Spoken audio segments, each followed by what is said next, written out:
Look, fairness is for keeping people fed, making sure they have a living wage, and making sure they have a home. It's not for scrub protection. It's not scrub insurance, bro.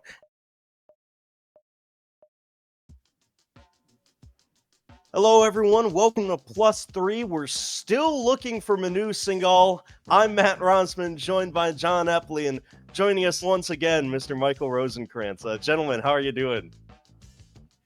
Doing good, man. I think Manu is somewhere in between Singapore and Cincinnati, Ohio. That's as specific as I can get. Important to talk about. The new regs have come out from the WCA, new changes to the rules. John, we'll start with you.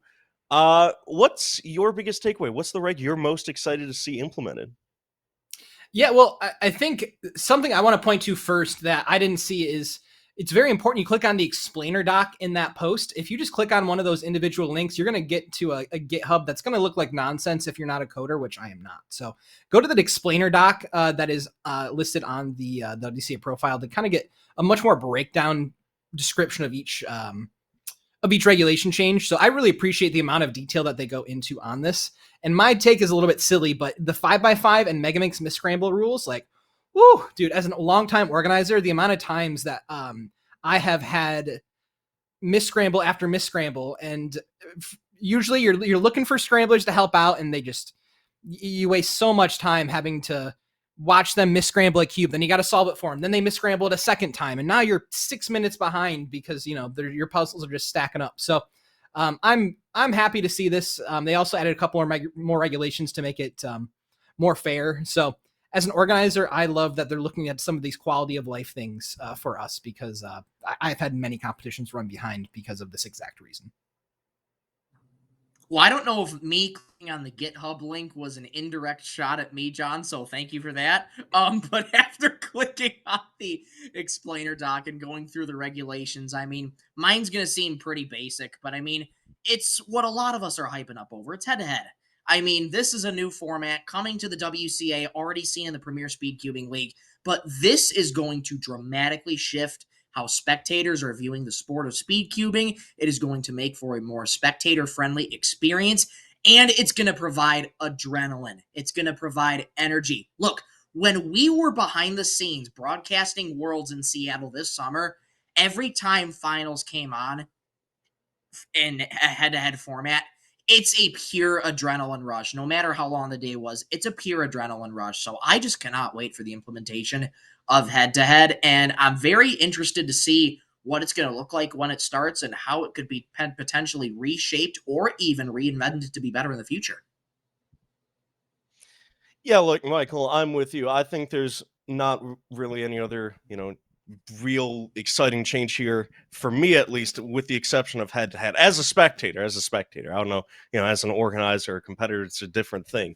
But this is the thing that we've all been waiting for. This is the thing that PSL probably was trying to push over time, and now we've finally reached this point where I think it's going to make the spectator experience a lot better, and it's going to have to force people to compete in a different and kind of more hyped up way. The one thing I will say, though, I do think that the scope of the head-to-head is a little limited. If you check that document, it's only for 3 blind, 3 OH, and 4.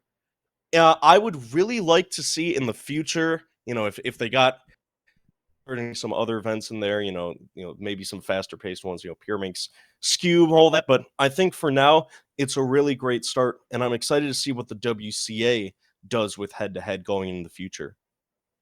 I think it's cool that they even listed 4x4 and 3 blind and OH, and that it would have been really easy to just start at 3x3 because that is what this whole hobby has started around. But another one that none of us mentioned that I think is going to be really cool for any solver that's just interested in going to a competition and getting rounds, right? Like, we're usually focused on the spectator aspect, but introduction of dual rounds. This is essentially where we're getting rid of the 25% of competitors must be limited in between each round. Instead of doing that, what we're going to do is you can now get 2 rounds. And so a person that would normally be eliminated after round 1, now they can do round 1 and round 2, and they will eliminate, let's say, 50% of the people after these 2 rounds. And so that's aimed at people Very much like myself nowadays, where I go to a competition, I'm probably not making it out of round one.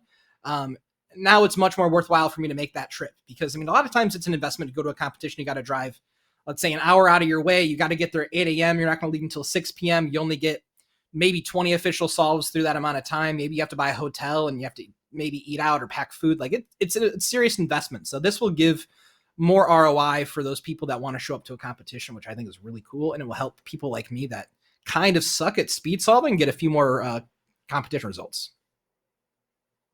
Exactly. John, you took the words right out of my mouth. And who knows, this might be a time where, in the future, there's a competition happening back home in my home state of Michigan in February. Maybe it's a possibility for me to, I don't know, hop on a plane, come back home and try my hand at speed cubing. Your boy's been practicing a little bit, and my PB right now is 1:06, and I know that's atrocious to all of you watching and listening right now, but hey, I'm trying to push it to a sub-minute, and who knows, anything can happen. Got to get you a WCID. You'd be the second person on this pod to have a WCID if that happened. Bro, we got to make it happen. I'm going to save my thoughts for a minute here. Before we get into the next subject here, I want to give a quick shout out to one of the sponsors of today's video, Lakewood ADUs. If you're looking for an affordable and high quality ADU project, get started with them. They're the best. They're the best. That's www.lakewoodadus.com. Speaking of regs, a lot to talk about with the regs, a lot to discuss. John, I want to start with you. What do you think, if you were, in the WCA, if you could create a new regulation, what would it be? So I thought about this for a while, and the guys that make the regulations do such a good job. There's so many people that are very analytical that know these inside and out, much better than I do. And this is the cubing Bible for many people. And so I kind of went outside and I wanted to take an idea from another company. PSL has timeouts, and some of those are like my favorite moments of the stream. Like I love watching the solves and watching the head-to-head, but when Dylan Miller got in T-Mone's head and forced that timeout, that was probably better than any of the actual solving moments. Getting to see that drama and how it really affects people's emotions. So I think it'd be cool. Maybe not for every single like small competition, but like a high stakes competition, let's say Worlds, if everyone got a timeout where they could like get off stage and walk around, and they'd have to have some regulations against making sure that they don't do things that might help them cheat. But I think that timeout is just so cool, and it adds that layer of drama and emotion, and it really lets you see this person process their thoughts. And I think it'd be really fun. I was watching that moment at Central Michigan when I was still in school, and I was literally hopping up and down out of my seat when Timon took that timeout against Dylan. I was going nuts. So, John, what a great start. Mine's a little bit different. It's actually a lot different. This might be something that's a little bit of a stretch, but there's continued demand for allowing you to have logos and stickers, on puzzles during blind solves. And not necessarily stickers, but logos on there. As long as they are undetectable by feel. And I think that's just a way for people to personalize the cubes a little bit too, give their cube a little bit more flair as well. But as long as they are undetectable, who's to say they can't go on? I mean, yes, it's something that is going to be very hard to do just because it's, you could probably find ways to exploit it. But I mean, it's continued demand. So it's just like, for some of this too, it's like some of these regulations are based on public feedback. So if we continue to hear more feedback about this, who's to say you can't give the people what they want? All right. I'm going to need my mic for this one. I'm going to need, because I held back my thoughts earlier on this. And John, you didn't hear what I was saying earlier. I'm about to give the most 50-year-old dad take ever. If I'm in the WCA right now, I am reversing the dual rounds regulation. I'm getting rid of that, and I'm increasing the competitor cutoff limit. I don't know what it would be, like that number. I would increase that number. Look, let me tell you something. I'm more concerned about dual rounds here. Let me say something, all right? I understand, like John, you said earlier, you talked about ROI. Well, listen, if you just get another round, you're just spending more time to achieve the same result. Like, let's be real. If I got 2 rounds, not much was gonna change. Okay, like I think that this is just a way. Like it doesn't really reward people for being competitive. It just people get out there and they can say, oh, I solved this, or I had this many more solves. I had 5 more solves at a comp this time. Look at me. But it doesn't encourage them. It doesn't incentivize them to be any more competitive, and it's not going to drive them to be better.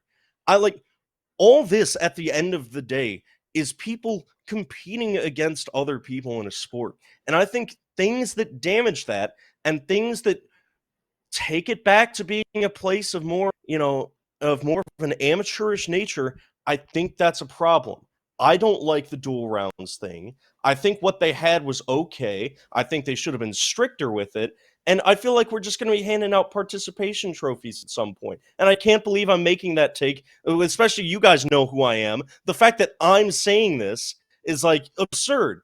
But it's got to have, like, I want to be convinced that this is a good thing, but I just can't get over the fact that this is going to hinder competition. It's just going to make things longer in general for no reason. I don't get it. I don't get the appeal unless you just want to maybe have a higher chance of having Luke Garrett or Max Parks sign your cube. Like, that's all it is. It's just, I don't even know. I would recommend you take the time to go to a WCA competition and compete, and you might understand it a little differently. But I love where your head is at, because get good, kid, is a very real thing. And I mean, I think dual rounds at a national world championship, probably pretty silly, right? Like, we like to see people get eliminated. Like, I thought it was really interesting who didn't make the cut and who got, like, this person got cut in round 1. That is, can be very exciting. But being a competitor, I think I really enjoy the idea of dual rounds. And but yeah, I would be curious to hear what the fans say, what the listeners think on that one. I'm really interested too, because I mean, if you allow the dual rounds in a smaller scale competition versus a larger one, such as nationals or worlds, I mean, you want to enforce it fairly to everybody. Like, just because you're a world class cuber doesn't mean you're going to get special treatment all the time.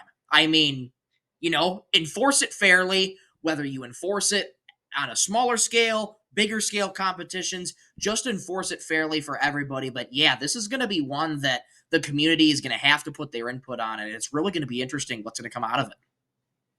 Look, fairness is for keeping people fed, making sure they have a living wage, and making sure they have a home. It's not for scrub protection. It's not scrub insurance, bro. Anyway, moving on from that.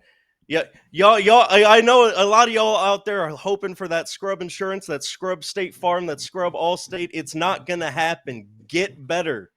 Do the work. Trust me. You will outwork most of your peers if you just do a little bit of work. Anyway, man, I'm fired up about that. Are we transitioning to an ad for cubing coaching? Are you about to do Solve with Dylan? This is a great segue. Yeah, no, okay. I'll just throw this in. Dylan, thank me later for this. Before we get to the pre-fire hot minute, shout out Dylan Miller. Go to his website, get lessons from him. If you want to learn from one of the greatest tubers to ever do it, look no further than Dylan Miller. What's his website again? Either you guys know? SolveWithDylan.com. SolveWithDylan.com? SolveWithDylan.com. We need a discount code. We need to get a discount code with Dylan. Hey, the URL's on the millisecond. Go listen to that right now, wherever you download your podcasts. We're promoting the millisecond? Yeah, have you heard what they've said about us? Bro, cross promotion, dude. Like, what are you talking about? Before we get into the hot minute here, want to give out a big shout out to our partners over at Pre-Fire. Make the best hand warmers in the business. If you're a cuber, you know how absolutely important it is to keep your hands warm before a solve. Go to prefire.co to order now. Use code SpeedCubingTV to get a 20% discount on your order. Again, that is prefire.co. And now, ladies and gentlemen, everybody else, non-binaries, agender folk, look, it's time for the Pre-Fire hot minute. And I'm hot. Listen, I'm hot already. I'm hot about a lot of things. But John, we're going to start with you. What is, we talk a lot about the head-to-head, and we've especially been talking about it in the context of the regulations. What is the best head-to-head event other than 3x3? I am a very big supporter of head-to-head 4x4. 2x2 is just too quick. OH, I think, can get a little bit clunky in the head-to-head format. People use kind of drastically different methods sometimes, which can be interesting. But I think 4x4 brings a little bit more speed. It's a little bit longer of an event usually, which gives it a little bit more time for the drama. But I think most importantly, it's set up for the perfect pun. It gives you parity, unlike 3x3. Which y'all probably don't understand as a joke since y'all can barely do a 3x3, but 4x4 introduces parity to the table. And so I think that'd be best balance of skill and chaos for head-to-head. Wow, shots just being thrown left and right tonight. I don't know whether that's a bad thing or a good thing, or I need to work on what I need to work on. We're fired up. I'm going to go. Exactly. We're all fired up around here. I'm going to take it a little step further. I'm going to go 5x5. We continue to see the bar being raised in 5x5. Sub 30 is another such an anticipated barrier that we could eventually see here very soon. And Timon could be the first to break it. I mean, he's got a 30.45 single that he got at Asian Champs of 2024. And let's not forget the world record average he got at Worlds 2025 this past summer in Seattle. Absolutely electric. So sub 30 is going to happen one of these days. But the big thing, again, with 5x5, we continue to see the bar being raised. And that's what I love. And it's just going to be, I think, just with more head-to-head competitions like this, we're just going to continue to see much higher stakes in the bar being raised. I hate to be the bearer of bad news, but 5x5 is not one of the head-to-head events. I just want to. Okay, that's what I feared about going into this question. So y'all can flame me in the comments. I mean, I would just say 4x4 for the same reasons that John was talking about, and for the same reasons that Michael would say 5x5. I would say 5x5 if it was a head-to-head event, but unfortunately, 4x4 is the only head-to-head big cube that we have approved so far. But listen, you got to take shots. We're taking shots like Cade Cunningham when he shot like 45 times in that one Pistons game. Look, yeah, just Detroit represent. I can't remember where I was going to go with my thought. Yeah, I mean, I think that there's totally potential for the WCA to expand their head-to-head, but also the PSL is, I'm sure, to experiment as well too. And that we have other things like Monkey League and just a lot of things pushing the sport. So we also had that Max Park versus the World, where it was Max Park in a 2-7 relay against the best 2, 3, 4, 5, 6, 7 solver at the time what was US Nationals, but there's so many worldwide competitors there, like Matsuvalk, Felix Zemdegs, and that was a really fun event to watch at the time. And it was cool to watch Max Park dominate that 2-7 relay against the other six or seven best solvers in the world. So anything we can do to push these unique events that are spectator oriented, like, sign me up. I want to be there. Anyways, I think that's going to be all the time we have for +3, the worst and best podcast on the internet. Leave a comment down below. Tell us what you guys think about the new regulations. Someone try and convince me about dual rounds. I might just be like a grumpy old man at this point. The fact that I said participation trophies was crazy. Again, like, comment, subscribe, all that. Make sure you watch the millisecond too. Go to Pre-Fire Lakewood ADUs. Go get coaching by Dylan Miller. Be great, do great things. Thanks for watching, and we'll see you next time here on SpeedCubing TV.